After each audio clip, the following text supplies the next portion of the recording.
First you separate, and then you integrate. Just follow these steps, and you will do great. First you separate, and then you integrate. Just follow these steps, and you will do great. First you separate, and then you integrate. Just follow these steps, and you will do great. Tis the season to be serving. When I was solving equations, I was feeling amazing. Okay, welcome to another episode of Interesting Math Problems. So like most math problems, this problem can be solved in a variety of different ways. And the way I'm illustrating is the way I chose to solve a particular problem. So let's take a look at the problem at hand. So very interesting problem, yes. And the way I decided to attack the problem after thinking for a little bit is I decided to divide everything by 9 to the power of x.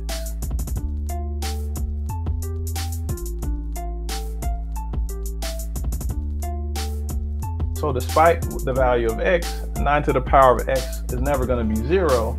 So that allows me to go ahead and divide by 9 to the power of x.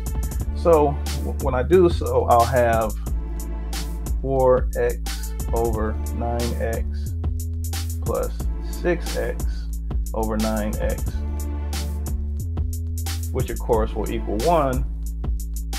And this could be written as 4 over 9 to the power of x plus 6 over 9 to the power of x equals 1.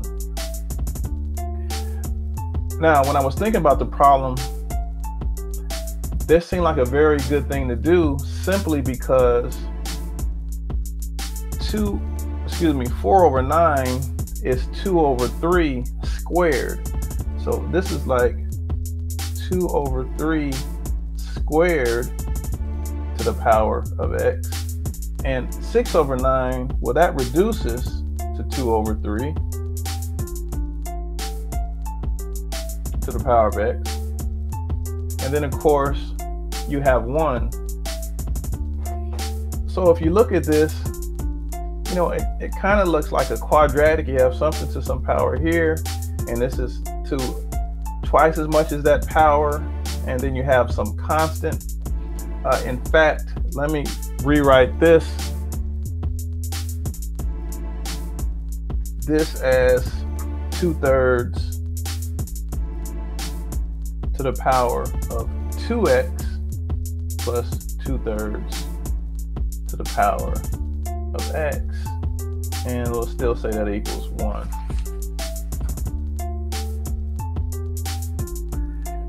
Now, again, this kind of reminded me of a quadratic. So I thought about factoring it like so. So you have 2/3 to the power of x, and then another 2/3 to the power of x. And then I'm going to put two constants here. Now I want to put numbers here where when I multiply this out, I just get a 2/3 x here. Now when you have this, you know, when you have these binomials being multiplied like this, and I'm thinking about the same number here and here, I'm thinking about squaring binomials. This term comes from this term times 2. So if I want this to come out to be just 2/3 to the power of x, then this should be a 1/2, and also a 1/2 there. So if you were to multiply this out, you would have 2/3 to the power of x times 2/3 to the power of x, which of course is 2/3 to the power of 2x. You would have 1/2 2/3 to the power of x plus 1/2 2/3 to the power of x, which just gives you 2/3 x, 2/3 to the power of x. But you would also have 1/2 times 1/2, which is 1/4.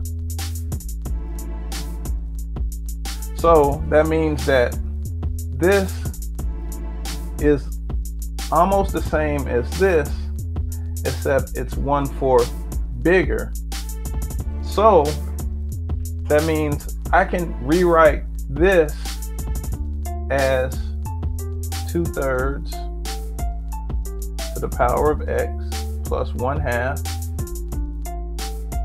squared.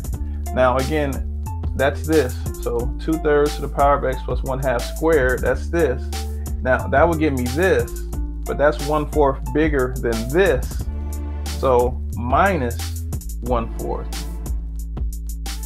So 2/3 to the power of x plus 1/2 squared minus 1/4 is the same thing as this.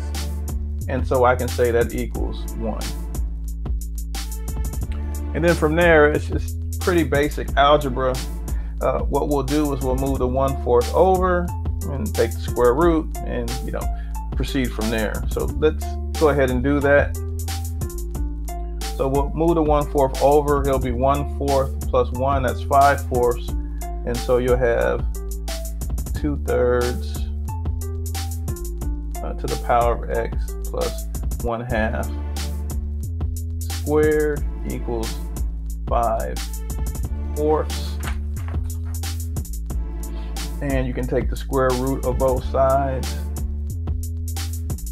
and that will give you 2/3 to the power of x plus 1/2 equals plus or minus the square root of 5 over 2. And if you move the 1/2 over, you have 2/3 to the power of x equals -1 plus or minus the square root of 5 over 2. And again, that's just adding -1/2 to plus or minus the square root of 5 over 2. Since they have a common denominator, I can express it as just one fraction. Now, the thing is, 2/3 to the power of x will never be negative. And -1 minus the square root of 5, that would be a negative number. So that can't be the answer. So I can take off the minus, and it'll be 2/3 to the power of x equals -1 plus the square root of 5 over 2. So from there, all we have to do is solve for x. This is a real simple exponential equation, and you solve exponential equations with logarithms. So I'm trying to find this exponent. You find exponents with logarithms. So if I put this in logarithm form, then it would give me that x equals the log base 2/3 of -1 plus the square root of 5 over 2. So that actually is the solution to the problem. Thank you.